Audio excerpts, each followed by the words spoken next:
the director of the Department of Technology. And today you're going to receive updates regarding the State Digital Equity Planning Work Group. There's been a lot of progress made. We want to apologize for our delayed start time. We had another board meeting that ran over, but out of respect for your time, hopefully you can attend as much as possible of this particular meeting, because there's a lot of great progress has been made. This is our last correct me if I'm wrong, this is our last working group meeting in 2023. And so we want to definitely highlight all the accomplishments.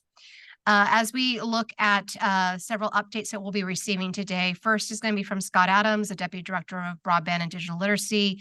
He's going to talk about all the hard work that's commenced in order to draft the State Digital Equity Plan. So you're going to get a progress update from that. We also are lucky to have Commissioner Hauk from the California Public Utilities Commission, and she's going to provide updates regarding broadband equity, access, and deployment, also known as the BEAD program. We also have Gladys Palpatak, who is one of the California's federal program officers from the National Telecommunications Information Administration, also known as NTIA. Following Gladys, we'll then talk about a multi-prong approach where we're getting comments from the planning group, and then we'll use the Zoom function. So if you are on Zoom and you have questions or want to be called on, please raise your hand, and we will make sure that you are activated to be able to provide your public comment. And then finally, we'll conclude by just making sure that there are opportunities to provide comments from the public. With that, I'd like to go ahead and looking at the notes, why don't we go ahead and do the summary from Mr. Scott Adams.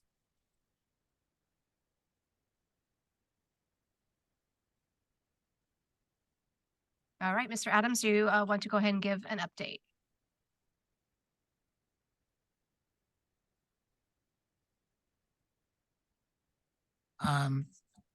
Thank you. Sorry,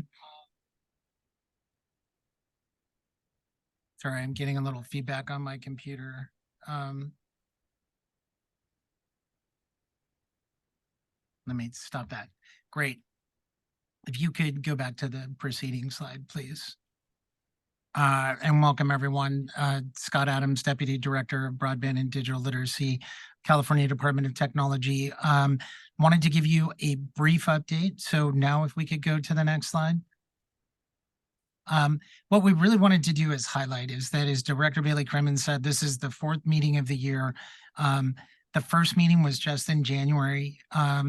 And really there was the kickoff that occurred before in October. But if you look at this simple graphic right here of what has transpired over the last 10 months, the joint collaboration between CDT and the Public Utilities Commission, other broadband council members and folks from across the state, we've generated close to 50,000 or over 50,000 engagement opportunities for individuals and organizations to have their voice be heard and to weigh in and provide input on the digital equity plan that today we're going to kind of walk you through with its posting for comment in the next few weeks. Nearing us, we want to give you an update on how we got there, but this was really the high level slide that we wanted to share, is that this kind of quantifies all the joint work that we've been doing together to solicit input and information, both qualitative and quantitative data. So back to you, Chair Bailey Kremen. Thank you very much. Is there any questions or comments from any of the working group, the Digital Equity Working Group members? Either online? Is there anybody online? And okay, then I'd like to go ahead, and the next is, I just want to make sure I'm doing this in the right order, is an update from regarding the is BEAD. Okay, sorry, we're a little bit out of order. So the next one will be an update from this looks like your slide, Scott. I just want to make sure, are you? Yeah. I I know we're a little bit out of order, so, We are a bit out of order. Commissioner Hauk. okay. Okay, all right. Yeah. Commissioner Hauk, why don't we go ahead and have you go up next? Thank you, and good afternoon again. I'm Darcy Hauk, one of the 5 commissioners at the California Public Utilities Commission. And this afternoon, I'll be providing an update on the PUC's Broadband Equity Access and Deployment, or BEAD program, which is a critical tool for California in achieving its goals for broadband for all. So on this first slide, I'll provide an overview of the program. In late June, the National Telecommunications and Information Administration announced that California was allocated $1.86 billion in federal funding from the BEAD program, which was part of the Infrastructure Investment and Jobs Act of 2021. Central goal of the BEAD program is to deploy reliable last mile service to all unserved locations in California. And unserved means lacking speeds at least 25 megabits per second download and 3 megabits per second upload via reliable technology, meaning a wireline connection or licensed fixed wireless. Federal rules require prioritization of end-to-end fiber deployments, but where this is not feasible, fixed wireless and other technologies can be used as an alternative. The PUC is implementing the BEAD program for California and is in the process of establishing program rules through our public deliberative process. And we have opened a proceeding, and the proceeding number is R23-02016, to develop rules for determining the various processes for distributing BEAD funds throughout California. And the rules are subject to approval by the NTIA. So this slide includes additional background and information on the BEAD website and subscriptions for program updates. So if you have access to the electronic slides, there are links on the slide to get that additional information. And now I'm going to go to the next slide, please. So the next slide has a timeline that gives an overall perspective on the multi-year implementation process for BEAD. The Commission just completed its initial wave of public engagements, and we partnered with the California Department of Technology over the summer. The feedback from these 21 public and tribal engagements will help the PUC as we develop the required initial proposal that complies with federal rules and NTIA requirements. So there were 17 community engagement meetings and 4 tribal consultations, including 1 virtual consultation.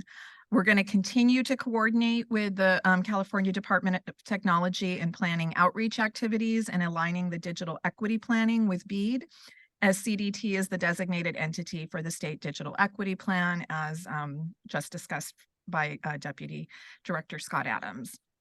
The 5-year action plan, I'm going to talk about that for a second. If you'll see on here, we accepted opening comments through August 7th and reply comments through August 11th.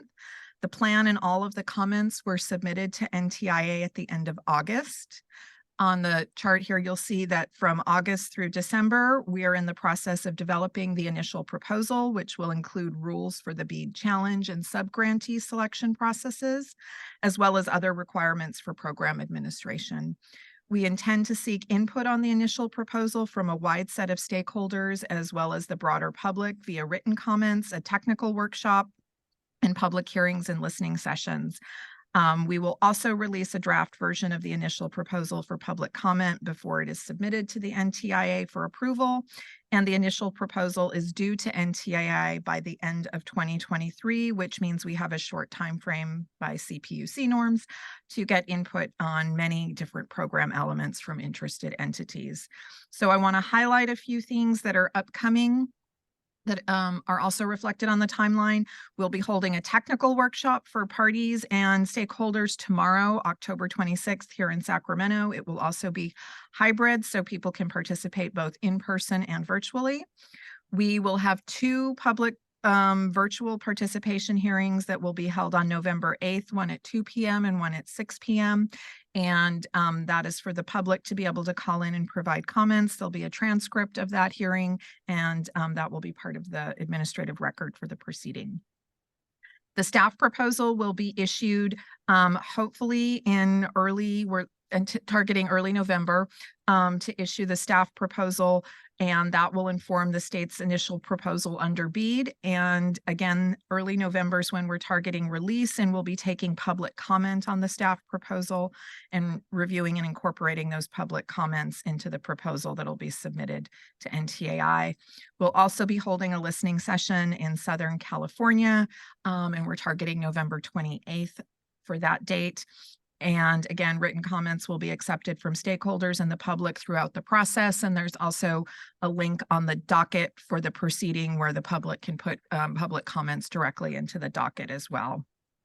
In early 2024, we anticipate NTIA will approve the initial proposal, which will then enable us to first begin the challenge process and then begin selecting subgrantees through a competitive process described in the initial proposal. All of this will get wrapped up into the final proposal that goes to NTIA, which will be due 365 days after the initial proposal is approved.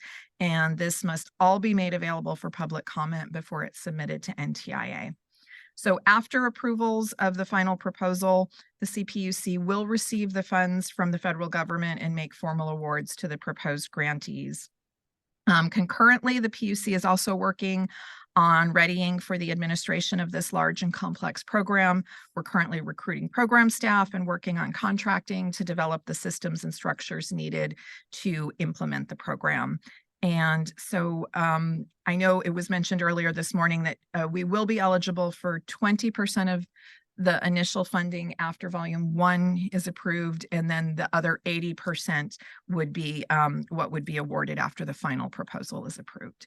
And that will conclude my comments on the BEAD program. And we also have Director Osborne here too, in case there's questions.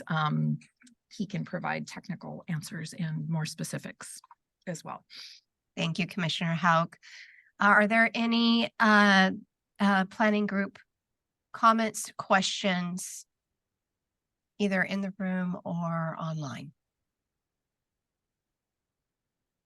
Well, I do want to just take a moment and just again thank Commissioner Hauk, CPUC leadership, Robert Osborne, for your leadership. It's been a great partner over the last several years on really making this happen, because we know that between Middle Mile, that's just the digital highway. We need the off ramps and the ability to connect communities. And you are where that connection and that partnership happens. And so everything you guys are doing is making a difference. And we just want to thank you very much for everything that you have done, and really that opportunity to make sure that the public is involved in everything that CPUC is doing in relation to decision making. So thank you very much. Is there another? I did miss content on one slide that I should include in this section, if you will allow me. Regarding BEAD? Not regarding BEAD. Well, why don't we hold off until the next, and then we'll if you can, Mr. Adams. Okay. Okay. Any other comments or questions regarding last mile and BEAD? All right, I see none. So Mr. Adams, you wanted to go back to your prior agenda item and highlight a slide that you had missed? Yeah, it's the same. It's just in the general digital equity and BEAD plan updates, which are combined. There was a slide there that showed a key piece of information on the next slide up, I believe it is, that is a result of the digital equity planning process evolving with NTIA, that the state had, in addition, on behalf of California, we had applied for a no-cost extension to accommodate the new guidance from NTIA on things that need to be considered. We did reference that in our newsletter, but we did not. This is the first opportunity to share it with the statewide planning group. So it's just going to extend and stretch our timeline a little bit. And something to know is that given that the timeline is going to be stretched, we're also extending the public comment period, which will commence sometime soon, to 45 days. So thanks, Director. Thank you. That's very important. I think many states are doing the 30-day minimum, and I just want to commend California leadership to decide to open up the public comment to 45 days. We feel like it's important that digital equity plan should be representative of the community, and so that allows more people to have the opportunity to voice their updates or concerns if there's anything that they feel needs to be edited. So thank you, Mr. Adams. We'll go ahead and go to the next agenda item, and that is an NTIA update from Gladys Palpatak. Hi, thank you. Thank you, Director. Good morning, good afternoon, everybody. I'm Gladys Palpatak, and I'm one of 2 federal program officers for California from the National Telecommunications and Information Administration, or NTIA. We're working both with CDT and CPUC on their administration of the Digital Equity and Broadband Equity Access and Deployment, or BEAD programs. You heard and will hear detailed updates from CDT and CPUC this afternoon, and I'm here to give just a few more details on the no-cost extension and upcoming next steps and funding opportunities. On the no-cost extensions, NTIA encouraged all the states and territories in the country to submit no-cost extensions to ensure enough time for a full curing or review processes of their final state digital equity plans, and 51 states and territories requested no-cost extensions. Reviews are underway and approval should be forthcoming very soon, and the secretary or the assistant secretary himself is doing those reviews and approvals. Next up, next year, once the state digital equity plan is are submitted, capacity grant NOFOs, or the notice of funding opportunities, are expected by the end of Q1 in 2024. The capacity grants are for states to implement their state digital equity plans. State allocations will be by formula, similar to the planning grant allocations last year. States will administer their capacity grants, and so those competitions will be within the state. Likely subgrants for digital equity types of work are going to be the types of efforts that will be awarded, and the NOFO again is anticipated by the end of Q1 or beginning of Q2. NTIA will need to review applications and get grants out to the states. And then states, after they receive the grants, will need to develop and shape their programs to implement the grant. And so you see there'll be some time for organizations around the state to prepare for this funding opportunity that's coming up. The second funding opportunity that will come next year are competitive grants that will be administered by NTIA. So the competition will be at the national level. They are also meant to give grants for digital equity types of work, and NTIA will be the administrator of those grants. The NOFO is anticipated halfway through 2024 or the end of Q2 or beginning of Q3. NTIA will then need to review applications and get grants out accordingly. So the timeline is fluid. There are estimates for when those NOFOs are coming out, but it's something that organizations can, again, anticipate for now and prepare for, so that your applications are ready and your projects are ready. This concludes our update, and happy to take any questions we have time. And thank you again for having us. Thank you, Ms. Palpatak. It's always wonderful to hear from NTIA. Is there any comments or questions from any of the work group members? None online. Okay, well, thank you very much again for your update. And we're now going to transition to get an update regarding the California Digital Equity Plan. This includes the plan components, including key findings and an overview of the overall public comment process. Mr. Adams, would you mind introducing your team members that are going to be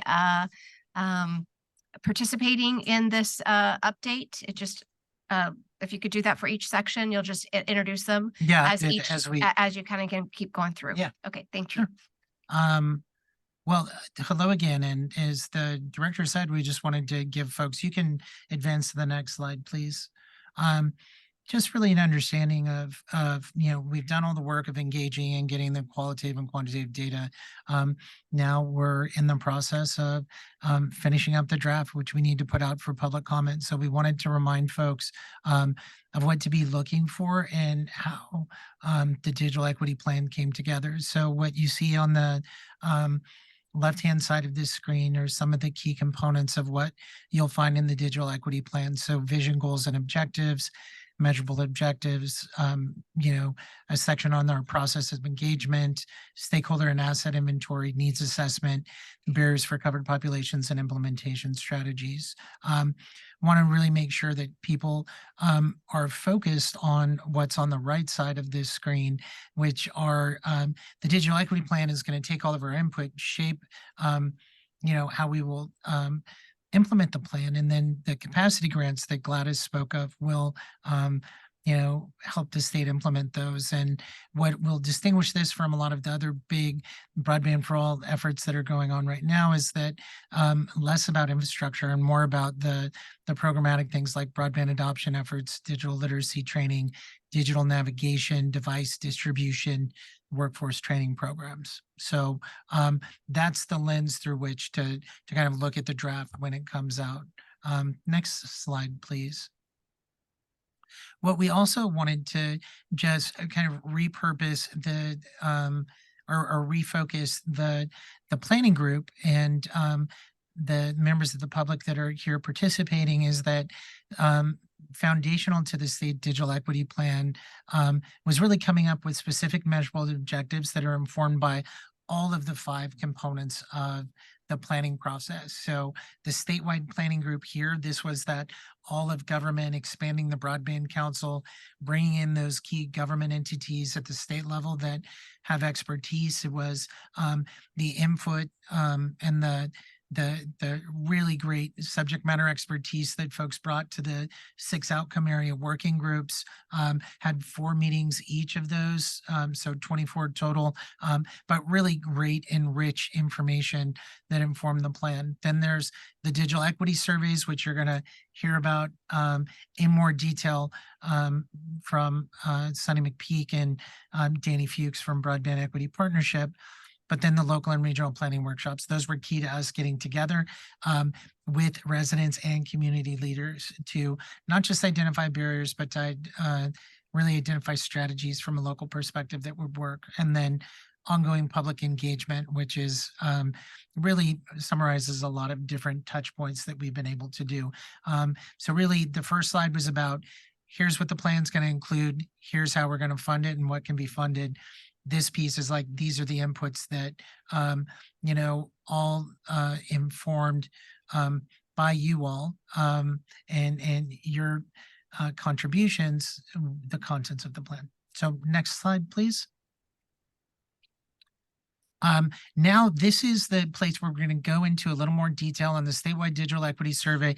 There were 2 surveys that were focused on understanding the needs of residents and specifically members of the covered populations, and then one that focused on organizational needs. And so Sunny Wright McPeak from CETF, we partnered with them to do a groundbreaking telephone survey. Sunny, do you want to walk us through some of the findings? Thank you, Deputy Director Adams. You said earlier today in the California Broadband Council meeting that this was an unprecedented survey. To be sure, I think it is I know for sure it is the most comprehensive ever done in California. I'm not aware of any other more comprehensive survey ever on digital equity in the country. The top lines, if we can advance and to that slide, thank you very much, is that there are 91% of Californians who are connected to the internet today. And that breaks out in the pie chart that you see there. Green, 88% are connected at the speeds that are the standards for California. 3% are underconnected, and we identify them as having a smartphone only. So it's 91% that are connected. This is the same methodology, I should say, that has been used since 2008 in the statewide survey on broadband adoption. And that is the same as 2 years ago in terms of the total who are connected, and 9% are unconnected, totally not connected to the internet. Some of the reasons are they can't afford it, or they don't have high-speed internet access where they live. The good news here is that is a 50% unconnected of what was the figure 2 years ago. So cutting from 6% underconnected to 3% is no small task. And in California, keep in mind, each percentage point is 129,000 households. It is a much larger piece of the population than for any other state. Okay, next slide. What I'm going to go through and show you very quickly is trend lines that will show progress for all 8 covered populations, and actually all 10, because remember, we have 2 additional covered populations for the BEAD program, all of which were surveyed, all of which the data is presented. And you can see the top line are those who are connected going back to 2008. So there's been a lift from 53% to 91%. The bottom line is when we started to really break out, when smartphones became so prevalent, who was connected with a smartphone only. So that's the underconnected line. And you can see how we've continued to narrow that gap. Really good news, getting into the hands of households, multiple devices to serve their many needs. What I'm going to go through as we go to the next slides are some of the key populations are all in the full report that the Department of Technology has. But just looking at this slide is all the regions. And while there's ups and downs over time, you can see the convergence at the end, where all regions have had significant increase in adoption. The next slide are those by household income, which is very, very important, I think, to all of us in the sense of digital equity.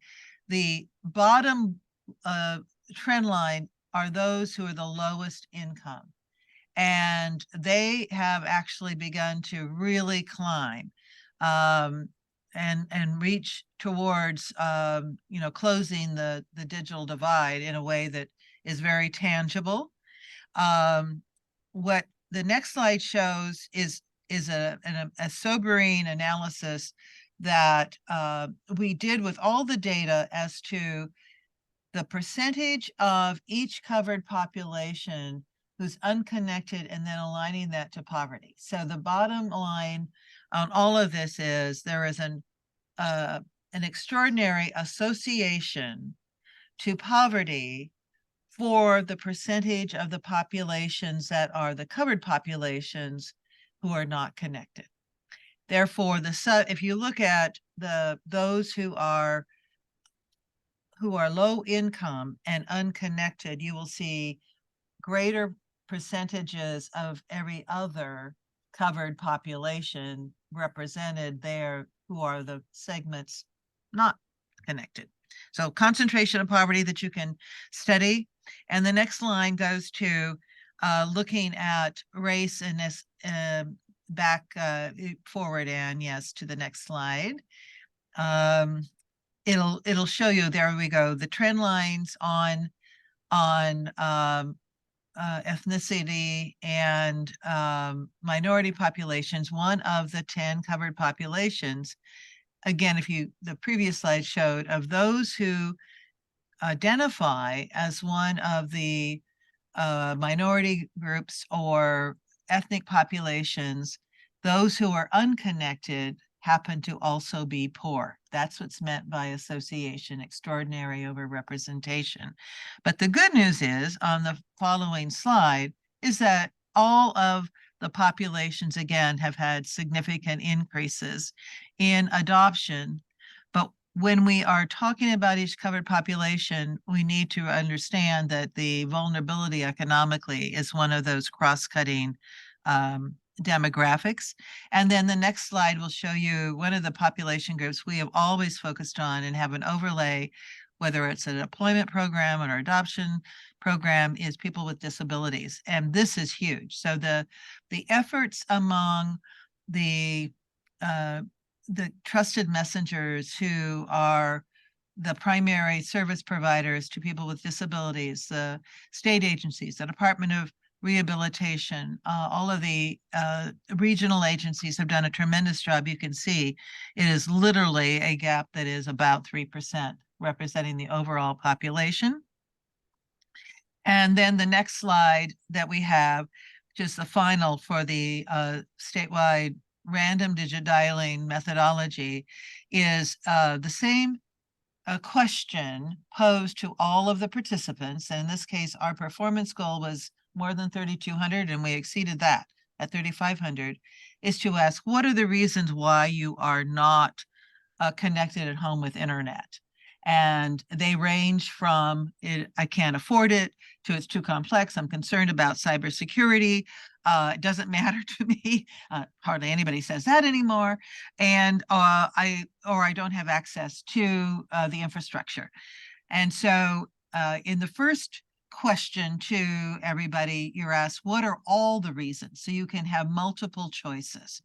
And then once that question is answered, in order to get a true ranking, you ask, what is the primary reason why you can't? And you'll see on the right-hand side that it is still, it's affordability. The very last bar is, I don't have access to the infrastructure. So it is cost that continues to be an overriding barrier for covered populations not being connected to the internet. I think that concludes the report. Thank you, Sunny, so much. Now wanted to welcome, I see Danny Fuchs from Broadband Equity Partnership. He is going to walk through the next couple slides, the components, and talk about the complementary online digital equity survey that was done, the digital equity ecosystem map, and some other things. So Danny, welcome. Thank you so much, Deputy Director Adams. You can see here an update of the map that we shared with you in July with the total reach of this online survey that complemented the telephone survey to reach more than 40,000 Californians. What we wound up showing on the bottom here is the number of valid responses after you account for people that only answered a few questions, but no questions of substance related to their accessibility to broadband and their use of the services. So we have more than 36,000 Californians that wound up contributing and sharing their voice and experiences in this online survey in a complementary way to the telephone survey. And you can see on the right here how many different responses are valid in each of the 14 languages that the survey was made available in. So you can, the data in this is really representative of the hard work of significant outreach partners that helped to get more than 40,000 responses to this survey overall. Next slide, please. What this slide shows is two things. It shows the distribution of the responses in the online survey relative to the distribution of populations of these covered populations in the state. That's what the chart is. And on the right, you can see the total number of responses. So what the left shows is that this survey overall significantly oversampled for populations including aging individuals, individuals in households below 150% of the federal poverty line, individuals primarily residing in rural areas, but the overall sample does undersample for individuals, for immigrants, or for individuals with limited English proficiency. Nonetheless, the number of responses on the right does show just how significant a sample size you have for those populations. So Sunny mentioned that the telephone survey, for example, which did reach a representative sample of Californians, reached more than 3,500 individuals. even though immigrants are significantly underrepresented in the overall data here, still more than 3,300 immigrants responded to this survey so that we can understand the immigrant experience more deeply as compared to what the overall looks like. Next slide. So to get that depth of information, you can start to see some highlights from different covered populations. So we know that aging individuals, for example, tens of thousands of them who responded, feel less comfortable with basic digital skills compared to other populations. Households below 150% of the federal poverty line, more than 10,000 households who responded to this survey, cite cost as a primary barrier in addition to lack of an affordable necessary device. So for example, 77% of those more than 10,000 respondents to this survey wound up saying that they do not adopt internet service because it is too expensive. Additionally, 23% of those households do not use anything other than a smartphone to access the internet. Other examples of the depth of this data show individuals residing primarily in rural areas that they are significantly constrained by lack of the quality of infrastructure that they have and their choices, and individuals with disabilities cite cost as a primary barrier, as well as lack of comfort with basic digital literacy. These are just some examples of the depth that you can get through those significant sample sizes on the individual covered populations in the survey, as compared to an understanding of the state as a whole, which is best viewed through the telephone survey. Next slide, please.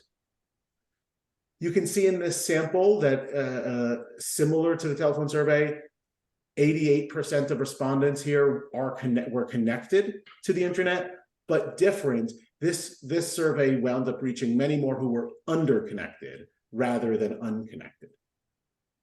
Next slide.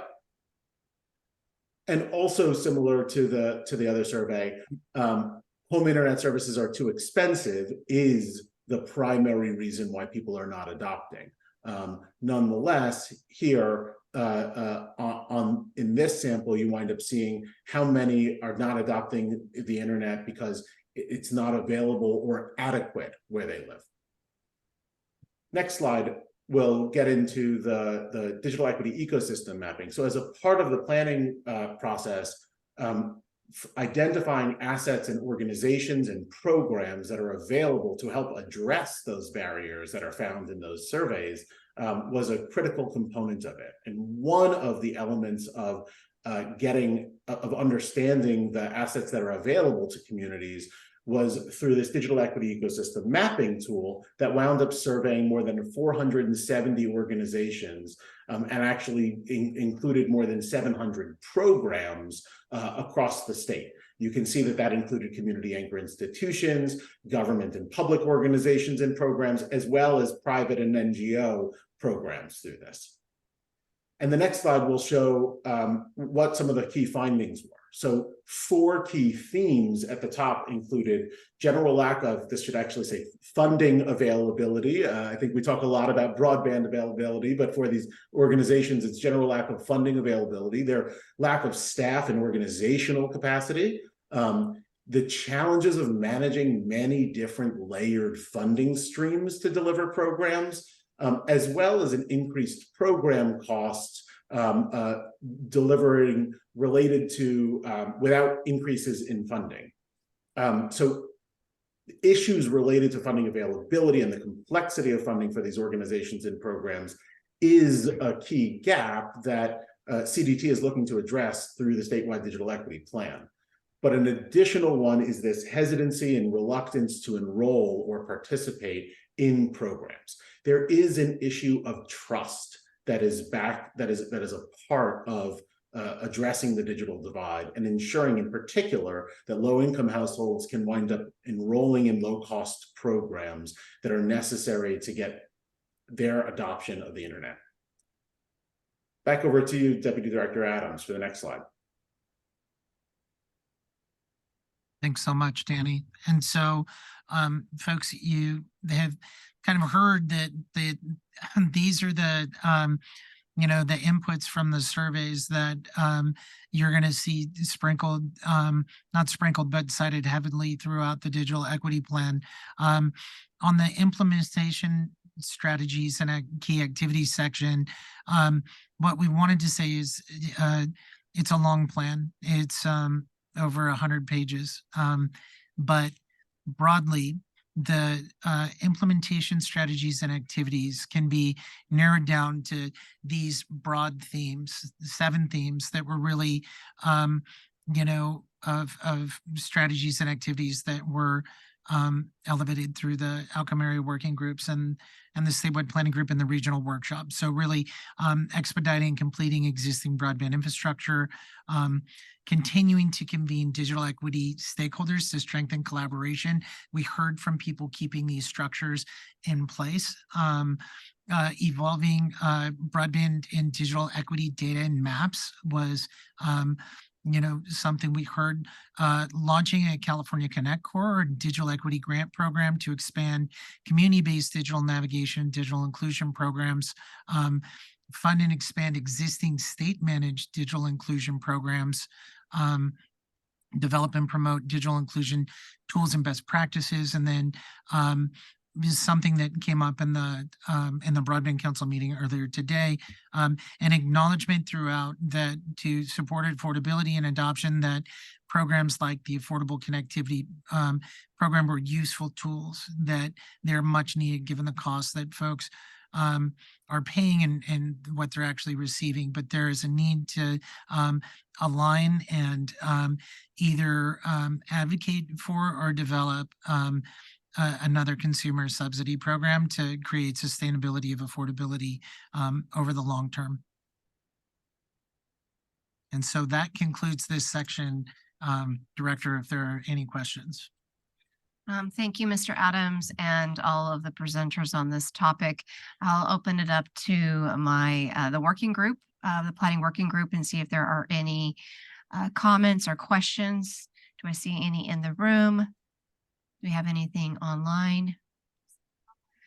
I do have a question that I always want to try to always, leave mine for last, always put everyone else first. But, this is obviously great work across the state. It's closer to 200 pages, at least what I've seen on the draft so far. It's the outreach with the planning work group. It is the outreach that's been happening amongst the communities.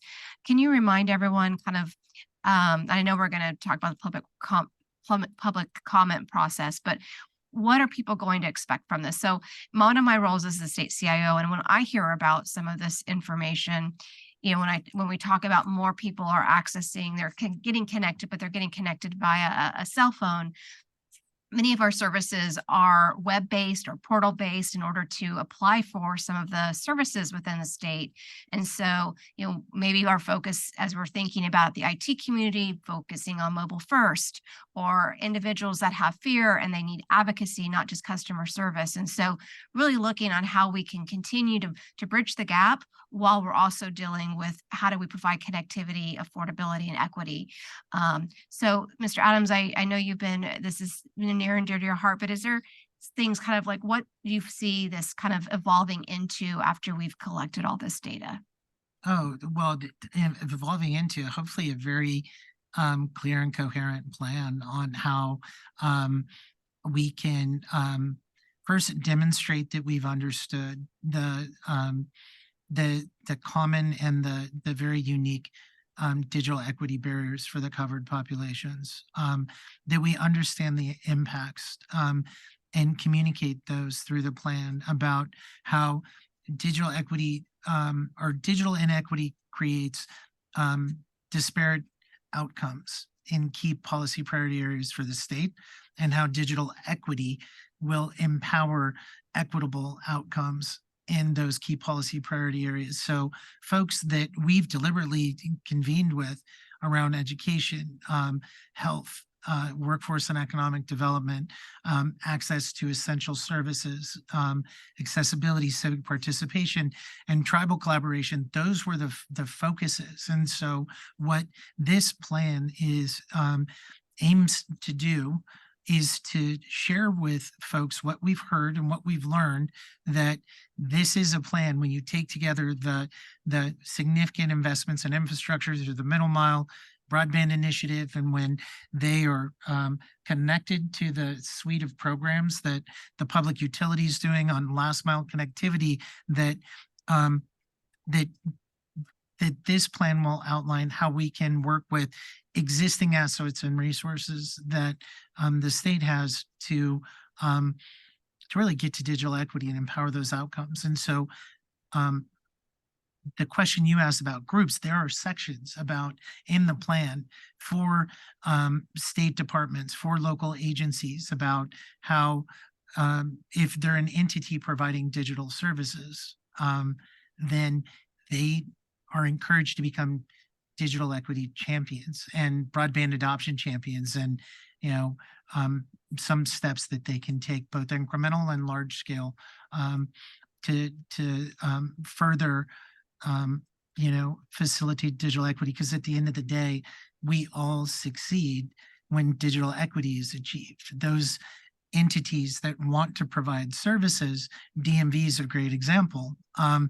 They see great promise in being a partner on promoting the Affordable Connectivity Plan because they want to deliver digital services. They realize there's some inequitable access to broadband. And so by helping people get connected to low-cost broadband at home, they're helping themselves connect their services to their customers. So I'm sorry, I'll stop there. No, thank you. That's exactly, I always feel like sometimes we know a lot about what's going on behind the scenes, but our working group doesn't always know all the things that we've been discussing. So I really appreciate you really putting that in context. And I see several other committee members shaking their head as well. Thank you very much. Thank you. All right. We are going to go ahead and go to the next agenda item. So Mr. Adams, we're going to go ahead and discuss the digital equity public comment process. Yes, absolutely. If we go to the next slide, we would hope that that we heard everybody, but acknowledge that we might not have. And we also want to make sure that we heard people right. So as part of the digital equity plan public comment process, which again, as we noticed up top, because of the no cost extension that we received from the NTIA, it's going to be a 45-day public comment process. Wanted to kind of map out for folks the way that this would work. It's because I know people are used to providing public comment to different agencies. So when the plan is done, we will post the plan on the Broadband for All portal. The public, we've created a forum where members of the public, partners, stakeholders can comment on specific sections of the digital equity plan. We will receive that. We will instantaneously have a response. You will be acknowledged that we've received your comments.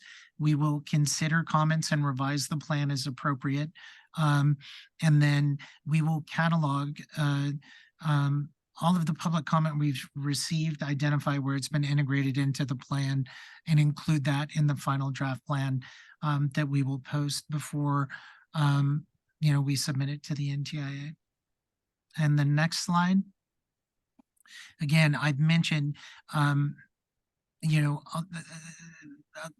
folks have been very flexible with us, and we've been very flexible with an evolving process. So what we wanted to do is give you an evolved timeline containing some of the new, milestones that we've discussed in the course of this meeting. And so you'll see the public comment period will, begin sometime in the coming weeks, and will ensue through the fourth quarter of this year. We will integrate public comment essentially in real time, but are allowing a buffer because we're not sure when those are all going to come in. The NTIA will have a curing process that is required, and then they'll review our plan. We'll consider their final comments. We will publish the final digital equity plan sometime in the first quarter of next year, and then the capacity grant notice of funding opportunity, which will really give the state the funds to implement the plan, will come out in the late first or second quarter of next year, and then the competitive grants. And so that's a general timeline, updated timeline that we can give you. And I believe that commences my presentation. Thank you, Mr. Thank you. Adams. I'm going to go ahead and open it up to any committee members working group members, if you have any questions regarding the timeline. All right, see none in the room and none online. So that actually transitions us to the very last part, which is I'm making sure that I'm doing this correctly, but we're at basically going to get a beat update from Mr. Osborne. Thank you, Chair.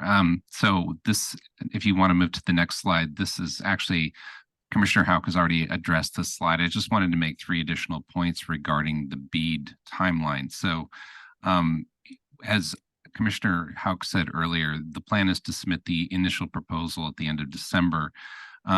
CD staff will begin engagement and educational outreach in the first quarter of next year to help stakeholders understand the challenge process as it's approved by the NTIA.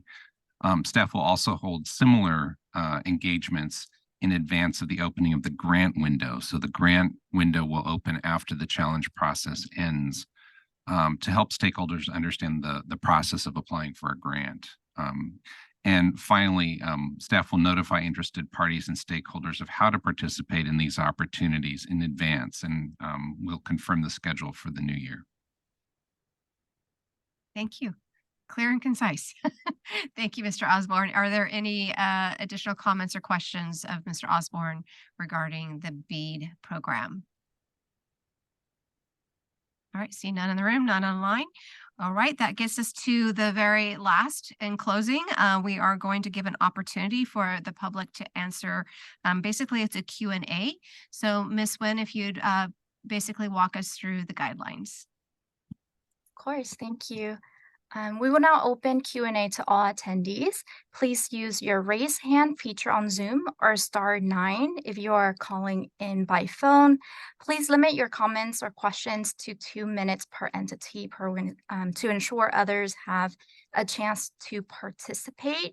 Laura will announce your answers in the order of hand raise on Zoom and then verbalize incoming questions from the Q&A chat.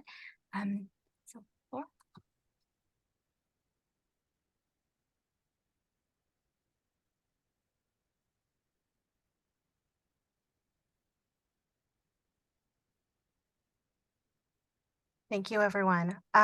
We are going to start with those of you who have your hands raised in Zoom first. Sorry. We're going to start with those of you who have your hands raised in Zoom first. We will go ahead and start with, by the way, pardon me if I mispronounce any names, please correct me. Wally Simbab. Yes, hi. Too bad my last name's not Elliott. That would be easy to pronounce, huh? Anyway, yes, Wally Simbab, South Bay Cities Council of Governments, and impressive data collection effort, surveys online and phone calls and all that. It's just terrific. I would very much like to work with them. I'm the research director for the organization, but I need them on my desktop. So I've seen some of these presentations before. They go by pretty quick. When can I get access to all of the data and the tables and so forth so that I can get them on my desktop so I can work with them? Hey, Wally, Scott, sorry for the informality, but I know we've seen each other at so many of the workshops. I'm just going to call you by your first name. Hi, Scott, and hi, Sonny. So we are, like on the data side, we have confirmed that we are going to share the data with folks. We're looking at the timeline accordingly is that we're going to finish the digital equity plan first. We're going to post that. We will post some complementary high-level analysis of the data on all of the surveys on the Broadband for All portal, which will be available on or about the time we post public comment. We are working through, because there's enormous mountains of data on all of those, how to, to present the data in a format that is useful to folks. And it's going to take us some time to think a little bit more about how we do that, but looking towards somewhere around the first quarter of next year when we think we might come up with a solution. We would definitely love to get your thoughts and feedback from folks on what kinds of information and what formats that information that we can share with you, because you all helped generate the data and we want to make sure that it's available. Scott, the reason I'm asking is that we're doing our own digital equity plan. It'll be obviously small scale compared to what you're working on, but I would very much like to be able to compare the data we're collecting through focus groups and online surveys and so forth with what the statewide average is in the same categories. And we're working with low income and racial diverse communities. So that's why I'm asking. So it obviously sooner than better would be great. I understand the mountain of data that you're dealing with and how hard it would be to put it in shape. But anyway, as soon as we can get it, that would be useful. Got it. And Wally, I'm going to ask staff to put my email in the chat, or I think you have my information. Feel free to reach out and talk to us a little more about whatever the specific needs are. I'll do that. Thanks again, Scott. Yep. Thank you, Wally, and thank you, Deputy Director Adams. Alex Elliott, you are up. Thank you. Can you hear me okay? Yes, we can. I just want to thank everybody for just the massive amount of work, and it was really promising to see some of the results from the digital equity survey and those data points, and just thankful for being a part of it as a subject matter expert on serving with people with disabilities. I just have one comment. Just in one of the graphs as a benchmark for identifying the number of people with disabilities in California, you used a 5-year ACS and it said 11%. I just would be kind of cautious around that number. That seems just low. So I'm hoping perhaps we could use another benchmark as a data point. I know for other populations on that graph, you used a different benchmark than the ACS 5-year average, because like the CDC has, adults over 18 around 1 in 4. When the federal government just identified people with disabilities as a health disparity population, they had it around 1 in 4. So in the data, it seems like you guys oversampled, but if we used a different benchmark, it would seem we're more, it's more representative. So that's just one comment I had, but really appreciate all the work and just deleting some of the digital divide. Thank you. Thank you, Alex. And we've really appreciated all of your wonderful input and subject matter expertise on the working groups. We'll take another look at that data and take a look at the benchmark relative to our findings. And I'm also glad that you highlighted that, because something that we tried significantly to do both on the phone survey, we work with the Department of Rehabilitation and Jacob Johnson, who's one of the members of this group, to for the first time, we think ever, to oversample, the disabled population in California on the phone survey, and equally so on the online survey. So our goal is to be inclusive, but also to get it right. So we'll be following up with you on your suggestion about benchmarks. Thank you. Arlene Krebs. Thank you. For many of us deeply and long-term involved in these efforts, we've been able to seek out other sources of funding besides the public funding from the state. Many local community foundations and giving funding agencies support our digital equity and access work. And so therefore, some of the slides, in particular Sunny's slides from CETF, those would be extremely helpful in grant writing narratives and examples of how our work has began in 2008 and continues in 2023 and 24 to show that those changes in our state and in our region. So my question is, can we get just the slides to be able to use those now, because the next big round of grant writing and private giving starts in November, December, January for consideration in 2024, March through June giving programs. So is it possible to get those slides as a separate download, even as a PDF file would be helpful? Thank you very much. Scott, I know you're on mute, but these are available to the public, and we would be able to make them available. Scott, do you want to provide some details? Yeah, absolutely. I was just going to say that these slides, as soon as they're remediated, will be posted on the Broadband for All portal, and we will send notification to all of the attendees of the meeting here that those are up. And Ms. Krebs, I also want to direct you to the Broadband for All portal is any of the information that we have gathered throughout the planning process, the videos, the presentations, data on those presentations, and then strategy summaries from the working groups. Those are all available for yours and other organizations' use for grant writing purposes. And you can always reach out to our staff if you have any questions on how to access that information. Thank you.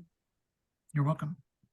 And additionally, we will put the link to the past events page in the chat so that when this becomes available, you'll also be able to access it there. Josh Butler. Yes, thank you. Josh Butler with Human IT.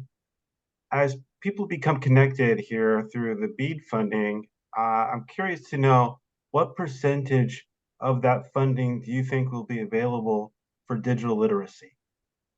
I was in a meeting yesterday in Delaware, and the answer to that question was 0. I'm wondering what that answer in California might be. Thank you.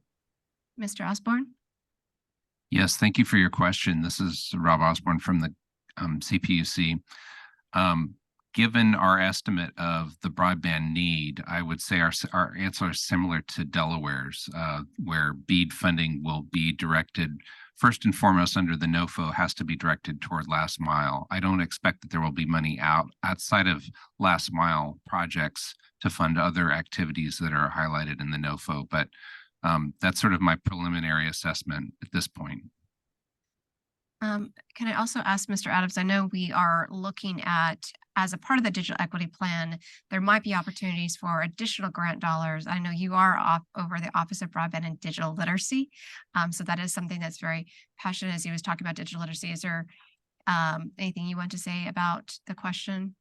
Well, yes. And I think it explains earlier on, people were seeing some repetition on digital equity and BEAD, and that's intentional, is that the Investment Infrastructure and Jobs Act broadband programs are part of the federal Internet for All program that's we're leveraging for Broadband for All here in California. BEAD is the major pool of funding. It's like a $42 billion fund. California got about 1.87 billion, but the Digital Equity Act, it has about $2.75 billion worth of funds. And so the state is going to receive an allocation of digital equity capacity grant dollars that are separate of BEAD. We aren't quite aware of what that allocation amount will be, but it will be California's relatively fair share of $1.44 billion.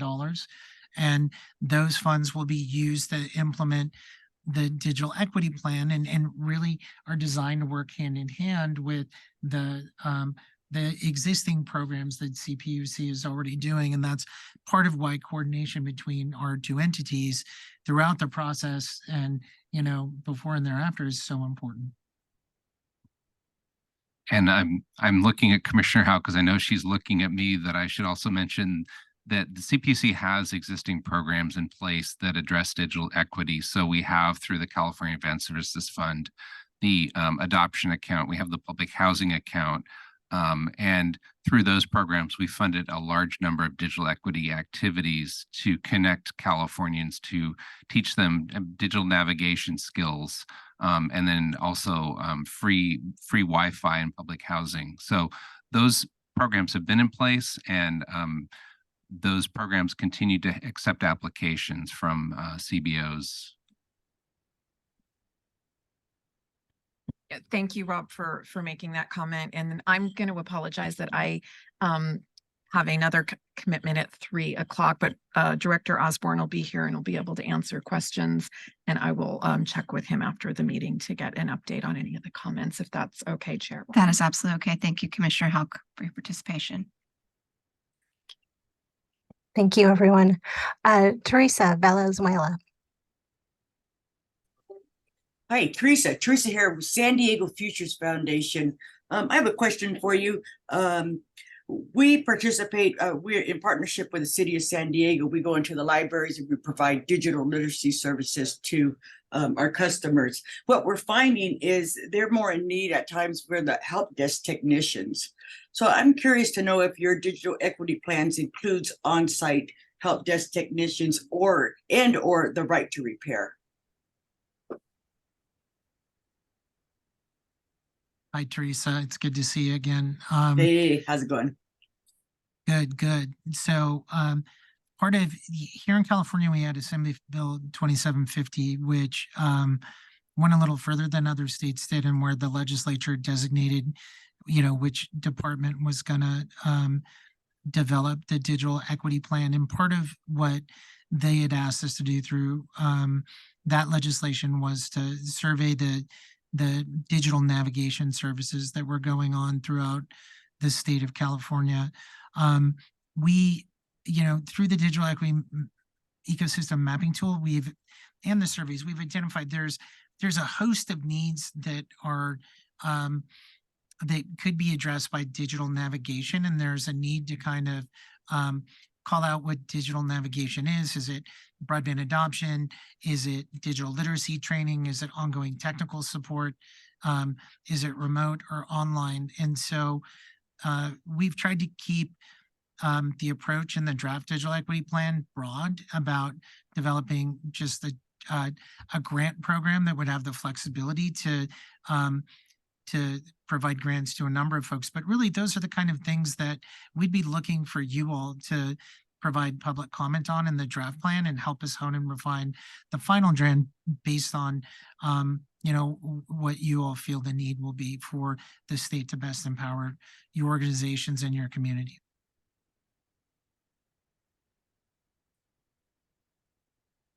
Thank you, Deputy Director Adams. Thank you, Teresa. I'm going to move on to the questions that came in through Q&A, but we will come back around just in case somebody else does want to raise their hand and ask another question. So moving over, Deputy Director Adams, this one's going to be for you. It's a question, is underconnected phone only? And is there a breakdown on what connected looks like? Also, is there a way to look at these numbers regionally? And this is when Sunny was talking about the phone surveys. Yeah, there is. Sorry, I turned myself off. Yes, and I think the easiest way that I would answer that is that we go into that in the draft digital equity plan, and we'll post the summary analysis, the high-level summary analysis of the phone survey, and include the methodology on that and the definitions. and do the same for the online survey, you know, on or about when we post the digital equity plan. So you'll have all of that information, and we'll, like I said, we'll give it out in increasingly larger bits as we get the capacity to make it more useful to folks. So I do want to acknowledge, we do have another question. Deputy Director Adams did answer it, which is, when will the findings of the phone survey be posted on the Broadband for All website? And that is as soon as we do release the digital equity plan. Gonna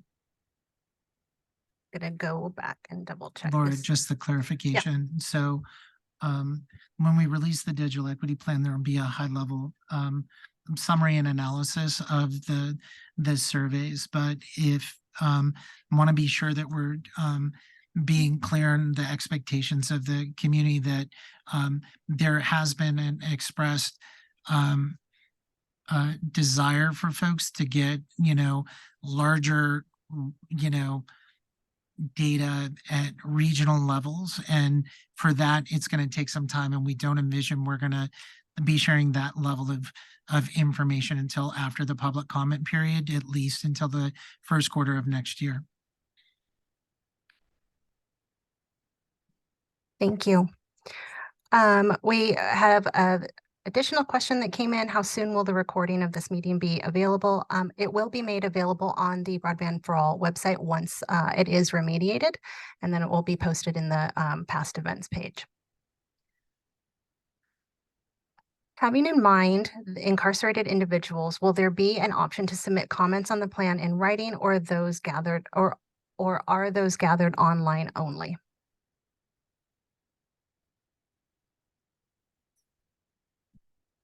We will accommodate comments.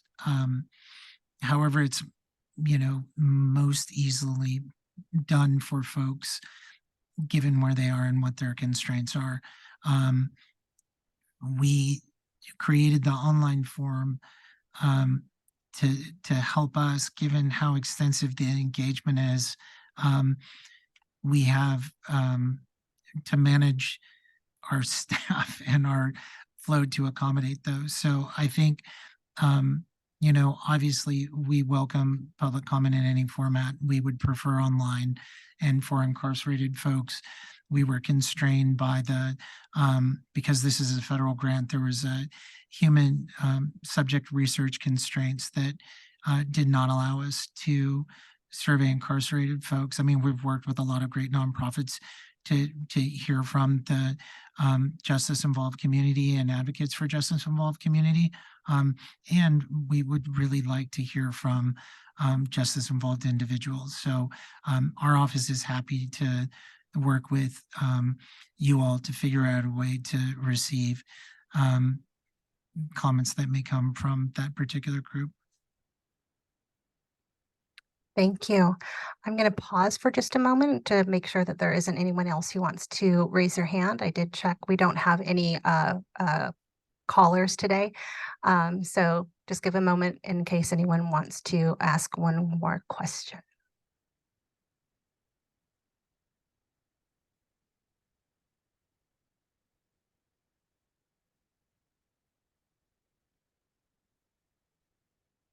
All right. Thank you all for your questions and your comments.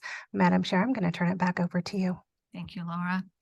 And I also want to thank everyone that participated over the last several sessions of the statewide digital equity planning work group. This has been a very informative process. We just concluded our fourth. Today is our fourth. It's just from a timing perspective, pending the public comment on the digital equity plan, the group will be reinstated in order to make sure that we are getting and incorporating those comments accurately. So we don't have an exact date when we're reconvening, but we will be posting that through our newsletter and reaching out to the distribution list and the advocacy groups that we have been in contact with. So again, I just want to thank everyone for a wonderful 2023. We have a lot to celebrate, but we also have to get prepared to roll up our sleeves and be ready to actually put some of this plan into action into 2024. So thank you very much for everyone, both at the state level and the community level, for your engagement and your participation. And we hope that you're as proud of the plan as we are once it is finalized. So thank you and have a wonderful day.